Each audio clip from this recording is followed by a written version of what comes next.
दूसरे एपिसोड की शुरुआत में हम वॉन्गजोंग को देखते हैं जो जेल में बंदी दोनों लड़कों से मिलने जाती है जहां उनमें से एक उसे काट लेता है। वो दोनों बंदी लड़कों को जेल से भगा कर ले जाती है मगर रास्ते में वो बेहोश हो जाती है तो वो उसे वापस ले आते हैं। उन दोनों पर फिर से बहुत जुल्म किया जाता है। वॉन्गजांग को जब पता चलता है वो उन्हें बचाने का वादा करती है और चली जाती है। अगले सीन में हम फादर जोहान को देखते हैं जो अंकल से मिलने आता है और उनसे मिन्हो के बारे में पूछता है और उन्हें सारी सिचुएशन के बारे में बताता है। तभी अंकल को मिन्हो का कॉल आता है, वो उनसे हेल्प मांगती है। सीन शिफ्ट होकर मिन्हो पर जाता है जहां डिमन उसे मारने की कोशिश करता है पर वान वहां टाइम पर पहुंच जाता है और डिमन से फाइट करके उसे बचा लेता है। वान मिन्हो को वार्न करता है और फिर से गायब हो जाता है। थोड़े टाइम पर वहां अंकल पुलिस के साथ आकर मिन्हो को अपने साथ ले जाते हैं। मिन्हो इस घटना से काफी डर जाती है और वापस जाने के लिए एयरपोर्ट पहुंच जाती है जहां उसे स्टाफ वेट करने का बोलकर उसे पुलिस के हवाले कर देता है। लस्ट डिमन पुलिस ऑफिसर के जरिए फिर से उस पर हमला करते हैं। वो अपनी जान बचाने के लिए गाड़ी लेकर भागती है मगर वो लस्ट डिमन फिर भी उसका पीछा नहीं छोड़ता और उसकी गाड़ी पर चढ़ जाता है। अचानक उसकी गाड़ी पोल से टकरा जाती है और पलट जाती है।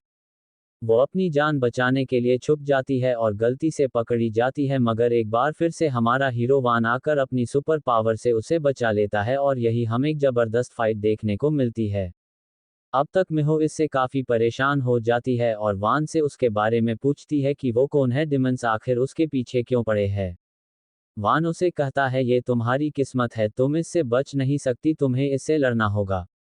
अगले सीन में हम फादर जोहान को देखते हैं जो डिमंस के पार्ट्स कलेक्ट कर रहा होता है। वही हम वान को देख पाते हैं जो फिर से रॉक माउंटेन पर होता है। हम देख पाते हैं वान ग्रैनी से मिलने जाता है। वहां हम ग्रैनी की पोती बोम्जियो को देखते हैं जो वान को देखकर बिल्कुल खुश नहीं होती। वही दूसरी तरफ मिन्हो अभी भी वान के बारे में ही सोच रही होती है। वो डर के कारण सो नहीं पाती और नींद की दवाई ले लेती है और गॉड से प्रेयर करने लगती है। तभी वहां हवा के झोंके की तरह वान उसके कमरे में आ जाता है। मिन्हो उसे बॉडीगार्ड बनने के लिए बोलती है और थोड़ी इमोशनल हो जाती है मगर वान इसमें कोई इंटरेस्ट नहीं दिखाता। वो उसे कॉन्ट्रैक्ट साइन करने को बोलती है। वान वहां से जाने लगता है तो वो उसे उसके साथ रुकने का रिक्वेस्ट करती है। स्लीपिंग पिल की वजह से मिन्हो को नींद आ जाती है। सुबह उठकर वो देखती है कॉन्ट्रैक्ट साइन होता है, वो बहुत खुश होती है। अगले सीन में वान को फ्लैशबैक आने लगते हैं जिसमें वो वॉन्गजांग को देखता है और खुद को अचानक डिमन बने देखता है कि कैसे उसने वॉन्गजोंग को खंजर मारा था और सीन यही खत्म होता है। आखिर क्यों वान ने वॉन्गजोंग को खंजर मारा, ये सब जानने के लिए देखिए अगला एपिसोड। और अगर आपको स्टोरी अच्छी लगी तो चैनल को सब्सक्राइब करिए और स्टोरी का फेवरेट पार्ट कमेंट कीजिए।